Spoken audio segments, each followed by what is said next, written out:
Stay Tuned TV, c'est la 200e déjà. Bravo, Réal Carter.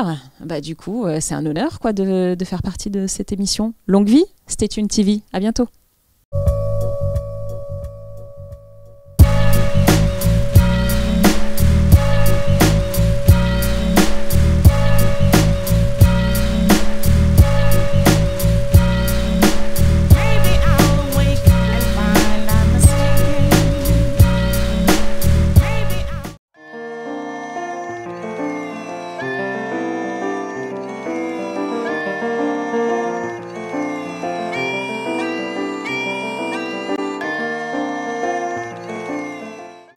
Bonjour à tous, j'espère que vous allez bien. Vous êtes sur Stay Tuned, bien évidemment. Nouveau numéro, nouvelle émission avec Madame Aïda Touiri. Comment vas-tu? Super bien, merci de cette invitation, je suis ravie. C'est la 200e en plus, un bel anniversaire. Ouais, c'est la 200e numéro de Stay Tuned TV. Il y a quelques temps, on avait fait la 100e avec Harry Roselmack. Et maintenant, c'est toi. Merci d'être venu en tout cas. Il n'y a pas de quoi, tout plaisir pour moi. Donc, tu es journaliste, présentatrice. Je crois qu'on t'a vu sur différentes chaînes, M6, maintenant D8, sur LCP aussi. Donc, sur M6, c'était pour le 12-45. Et il y a eu aussi 66, le magazine 66 minutes. C'est ça. Voilà. Là, D8, le grand 8, avec Roselyne Bachelot. Absatoussi, Elisabeth Bost. Et puis surtout, c'est présenté par Laurence Ferrari. La grande patronne. Ouais, la Big Boss. La Big Boss. Comment ça se passe? Bien, en fait, moi j'ai fait ma rentrée cette année dans le Grand 8. Mais c'est vrai que tu as parlé de M6, il y a eu aussi France 2, un interlude de 3 ans. Et puis là, du coup, j'effectue ma rentrée, ça fait quoi? Ça fait maintenant 3 mois. Mais il me semble que tu as commencé par le sport. Ouais, et j'ai commencé à la radio, enfin en presse écrite un peu. Et puis en radio aussi, France Inter, France Info, Move, voilà, RTL... Donc voilà, pas mal de choses, mais c'est vrai que ça, c'était avant M6. Et puis après, j'ai de nouveau fait un peu de radio de temps en temps, parce que j'aime beaucoup ça. C'est vraiment un média que j'apprécie énormément, parce que c'est peut-être le média avec lequel vous nouez le plus de liens. Je parle trop, hein, c'est ça? Non, c'est pas que tu parles trop, mais tu anticipes mes questions. Ah oui, d'accord. Bon, alors je vais te laisser me poser les questions, ça sera plus simple. Du coup, moi, j'ai l'impression que tu es quand même pas mal en mouvement, parce qu'il y a pas mal de choses que tu as faites là, et ça continue encore et encore. Moi, j'aime mon métier, donc je suis curieuse de tout. J'aime toucher à tout. Et c'est vrai que j'ai commencé par les sports, je suis passée par la culture, j'ai fait du JT, du magazine. Et aujourd'hui, je fais de l'infotainment. Donc voilà. Avant, tu étais dans le JT, M6. Et j'avais l'impression, et donc après, il y a eu France 2. Mais entre M6 et France 2, j'avais l'impression que tu avais besoin de faire autre chose, de ne pas rester forcément que dans la news et de montrer une autre facette de toi. Et tu essaies de le faire encore un peu plus maintenant, non? C'est vrai qu'M6, j'y suis restée 7 ans et c'est une chaîne à laquelle je dois beaucoup parce que c'est la chaîne qui m'a donné ma chance devant la caméra, puisque moi j'avais fait déjà des reportages mais derrière, et M6 ça a été vraiment la chaîne qui m'a révélée au départ pour un petit programme court qui n'a pas duré très longtemps, ensuite sur le journal, et puis très vite pour 66 minutes que j'ai lancé donc en 2006, et j'y suis restée 7 ans jusqu'en 2012, et ça a été vraiment une très belle période pour moi, parce que c'était un magazine d'information que j'aimais beaucoup, qui avait vraiment la possibilité de mélanger un peu tous les genres. On faisait à la fois des sujets légers sur les artistes, et puis on passait aux faits divers, et puis à des sujets plus sociétaux. Donc c'était vraiment le grand écart entre les sujets. J'aimais bien ce mélange, et puis à côté de ça, le JT bien sûr. Mais c'est vrai qu'au bout de 7 ans, j'avais envie d'autre chose, j'avais envie de découvrir de nouveaux horizons, et quand on m'a proposé une émission culturelle, je me suis dit pourquoi pas. Alors, on revient sur D8. Comment ça se passe? Ça se passe bien. Moi, le direct, j'adore, parce que c'est vraiment... on triche pas avec le direct, il faut pas refaire. C'est vrai que plus vous faites, en tout cas c'est mon avis, plus vous faites et moins vous êtes naturel. Et c'est vrai que le direct, il y a le risque évidemment de dire une connerie, mais ça arrive tout le temps. Mais moi le direct, ça me fait pas peur. J'aime beaucoup ça. Quand je faisais du sport, je faisais beaucoup de direct, parce que quand on fait du commentaire de match par exemple, c'est que du direct. Mais voilà, je suis plutôt à l'aise en direct, et je suis très contente de renouer avec ça, parce que c'est vrai que les 3 dernières années, c'était vraiment que du programme enregistré, et il y a en direct en plus une adrénaline qui est là et qui se transmet, je pense, aux téléspectateurs. Ils voient vraiment la différence entre un programme enregistré et un programme qui se fait en direct. Comment tu la prépares, cette émission ? Au quotidien, alors on a nos invités tous les jours, donc on les connaît un petit peu à l'avance parce qu'il faut les caler, etc. Et puis on travaille le sujet de l'invité, puisqu'en général ils viennent avec une actu. Donc par exemple, aujourd'hui c'était Fabrice Eboué qui est venu à l'occasion de la sortie de son DVD. Demain c'est Abdelmalik qui va venir à l'occasion de la sortie de son CD. Donc ça se prépare parce que évidemment on regarde le DVD, on regarde le spectacle, on lit beaucoup de choses pour pouvoir ensuite lui poser des questions. Pareil pour Abdelmalik, moi j'ai la chance de connaître les deux parce que justement j'ai eu cette carrière à la fois à M6, à France 2 où je les ai côtoyés par ailleurs. Donc, mais voilà, ça se prépare tous les jours et puis il y a des sujets tous les jours, des rubriques qu'on appelle les top flops où là vraiment on commente à la fois ce qui s'est vu à la télé et ce qui passe dans l'actu où on donne vraiment notre ressenti. Donc c'est vraiment de l'éditorial, c'est-à-dire que c'est davantage que journaliste où effectivement on est dans l'objectivité. Là au contraire c'est du subjectif puisque vraiment on donne notre avis, quoi. Alors, c'est quoi une journée type chez Aïda ? Oh là là. On parle de travail. Il n'y a aucune journée qui ressemble à une autre. C'est ça vraiment l'idée. Et c'est ça que j'aime aussi, c'est que le matin, je sais que la journée ne va pas être la même que la veille, quoi. Moi, c'est ça qui me motive, c'est ça que j'aime aussi dans ce métier. C'est que vous rencontrez des gens qui sont toujours différents, c'est que vous faites, vous parlez de sujets qui sont toujours différents les uns des autres, mais la journée type en gros là, le matin j'arrive à 8h à D8, donc il y a toute la préparation, voilà, maquillage, coiffure jusqu'en gros 8h30, 9h moins le quart.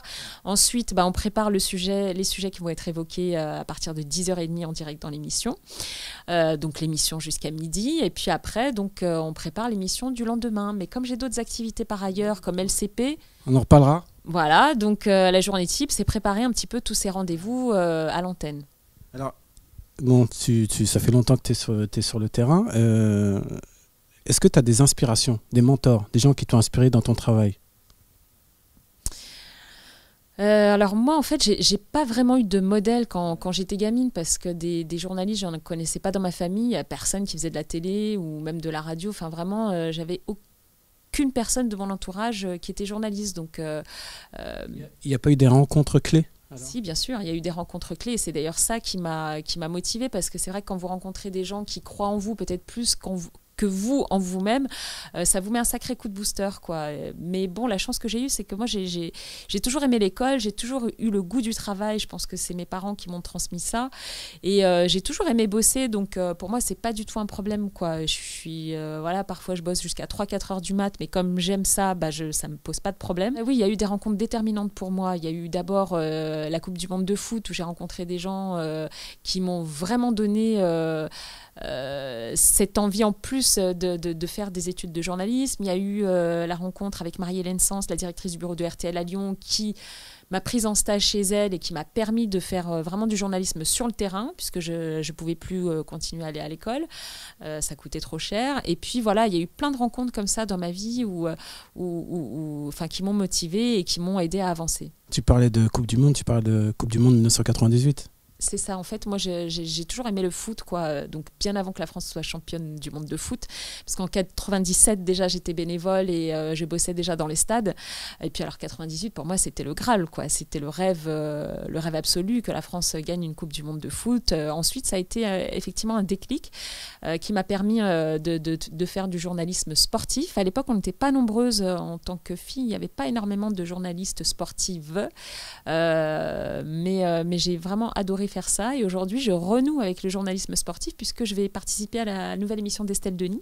Sur D8 ? Voilà, touche pas à mon sport. On a parlé de D8 et tu fais autre chose aussi, tu fais Cité Gagnant sur LCP, la chaîne parlementaire. C'est quoi ? C'est un road movie sur les villes ? C'est quoi ? C'est un tour des villes ?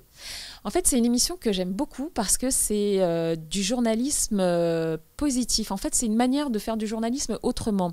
On a l'habitude de dire que le journalisme, c'est les trains qui n'arrivent pas à l'heure et c'est le catastrophisme ou c'est vraiment parler des choses qui ne vont pas.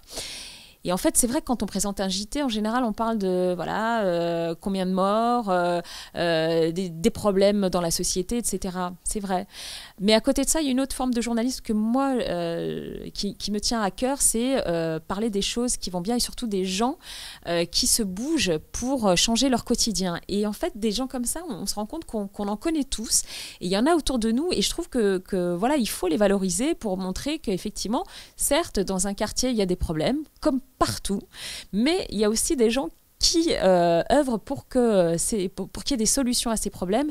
Et c'est souvent dans la merde, en fait. Excusez-moi voilà, d'utiliser ce terme, mais pas de souci. Je me suis rendu compte, en fait, en participant à cette émission, parce qu'à chaque fois, on se déplace dans une ville et on va à l'encontre des clichés. On se rend compte que c'est quand les gens sont dans des situations difficiles, c'est là qu'ils sont les plus créatifs et c'est là qu'émergent vraiment des idées qui peuvent vraiment changer le quotidien, quoi.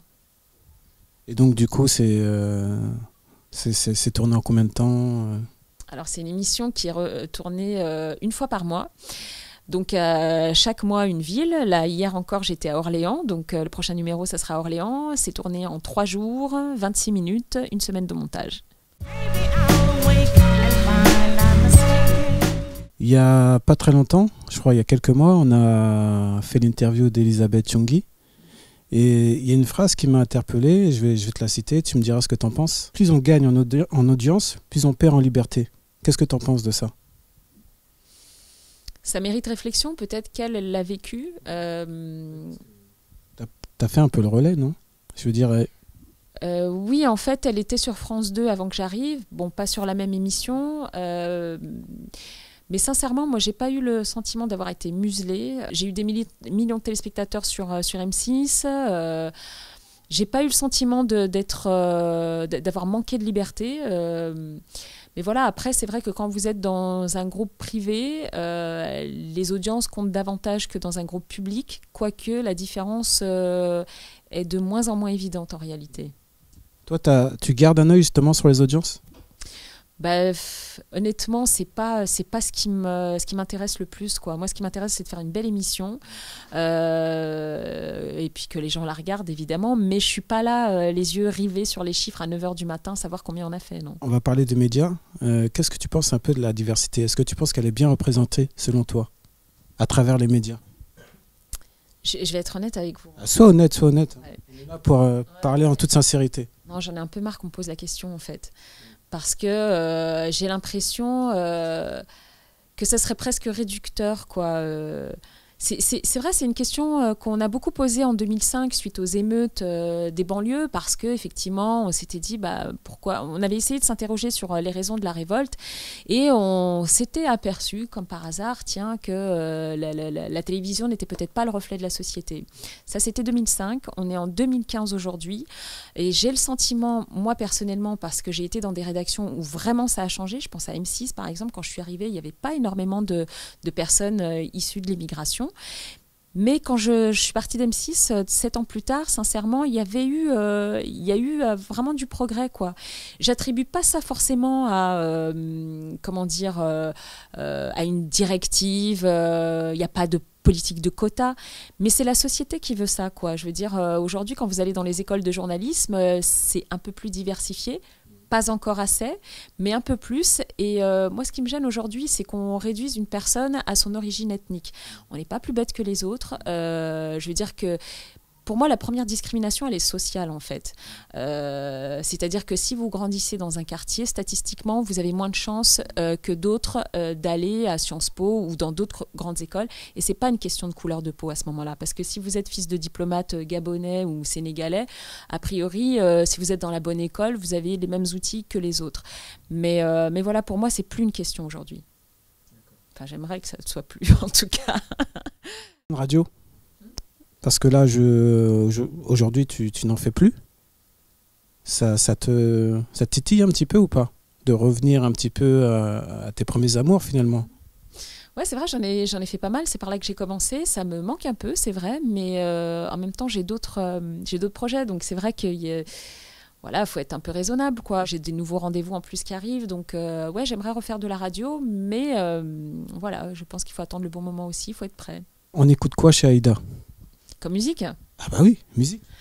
Bah, en fait, comme dans l'émission, on reçoit beaucoup d'artistes. Voilà, après, moi, je suis très ouverte. C'est-à-dire que quand on reçoit Lara Fabian, évidemment, j'écoute son CD qui est vraiment plutôt pas mal. C'est pas quelque chose que je serais allée acheter spontanément. Mais je découvre aussi des artistes.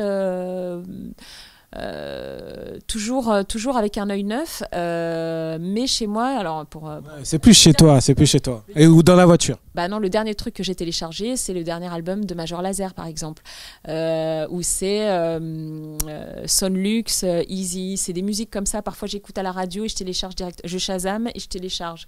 Je fonctionne vraiment comme ça. Joseph Salva aussi que j'ai écouté, que j'ai maintenant dans ma voiture et que j'écoute.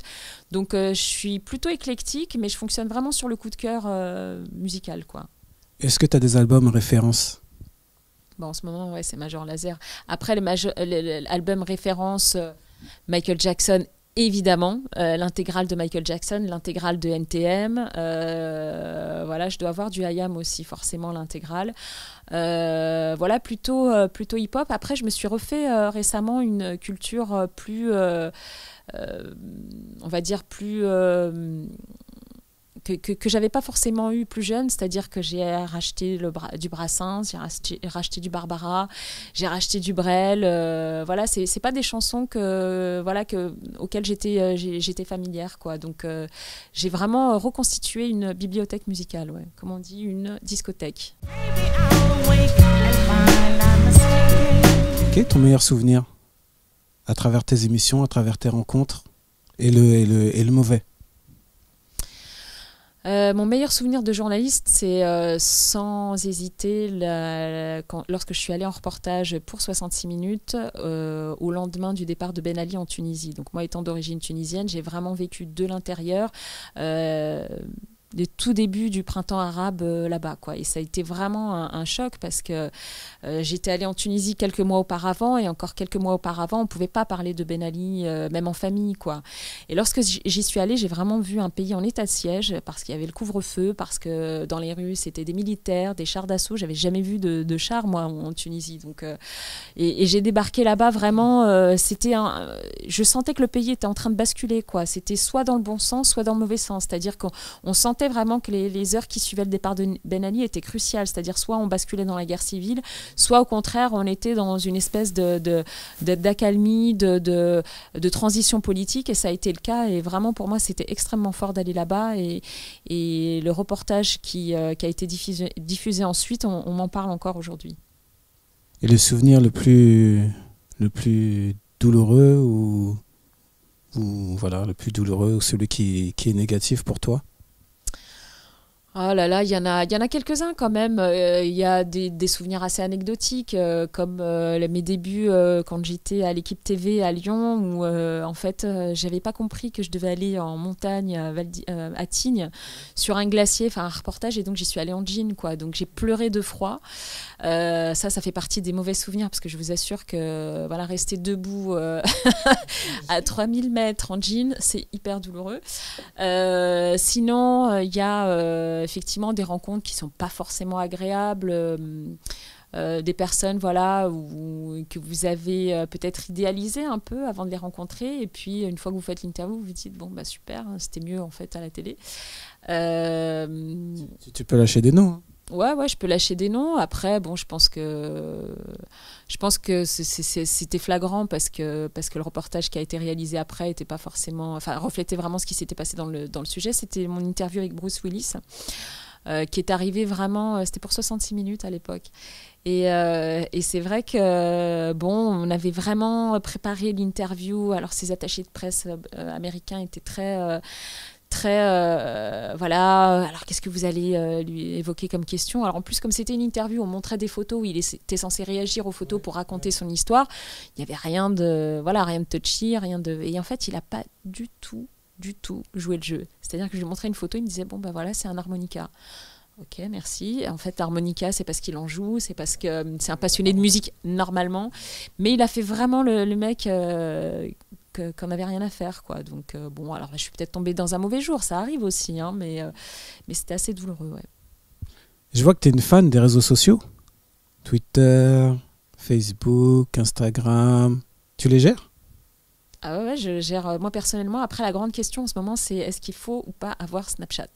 J'ai des copains qui me disent va sur Snapchat, c'est génial, machin, mais je me dis, j'ai déjà voilà, Twitter, Facebook, Insta, Vine, que j'utilise pas des masses. Aller sur Snapchat en plus, voilà quoi, c'est quand même chronophage, donc j'hésite encore. Ouais, tu sais quoi, j'hésite aussi. Bon bah écoute, on verra qui le Il y en a- premier de nous deux sautera le pas. Mais... Ouais, je pense pas, je ne sauterai pas le pas. Ça je fait sais trop. pas encore, vraiment, je sais pas. Alors, je vais te donner une série de mots et instinctivement, tu me donneras ton ressenti en quelques mots, en quelques phrases. Voilà. Et si je te dis Villefranche-sur-Saône, Ah ben, c'est la ville où je suis née, la capitale du Beaujolais, voilà, là où mes parents habitent encore. Tunisie, Le pays de mes parents, le pays où j'emmène mes enfants parce que je tiens beaucoup à ce qu'ils connaissent leurs racines.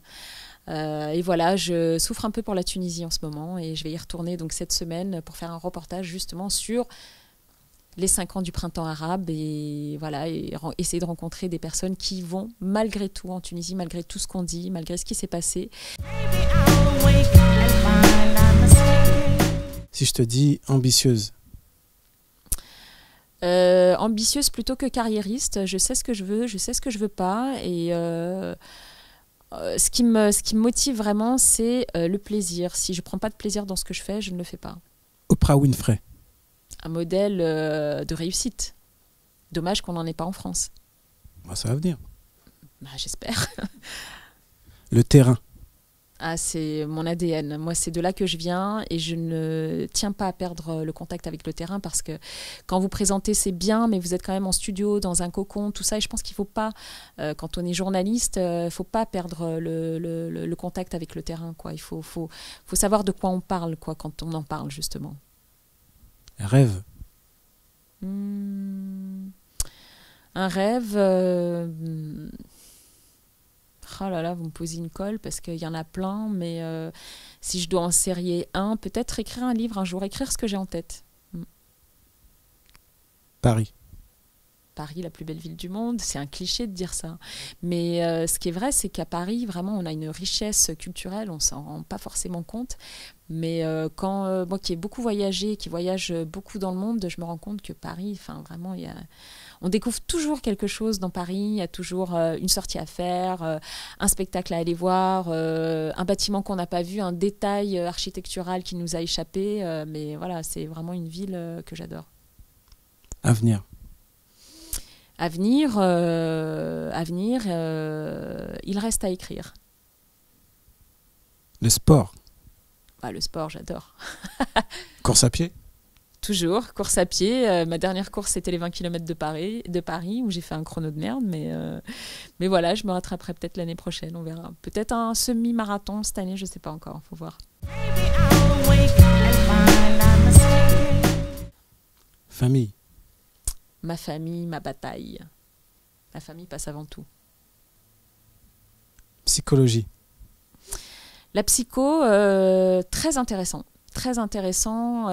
J'ai fait psycho après mes études de médecine et ça m'a vraiment beaucoup apporté parce que c'est une science humaine et que le journalisme reste une science humaine. Et je pense qu'il faut être psychologue en fait pour être journaliste. Il faut comprendre les gens pour savoir leur parler.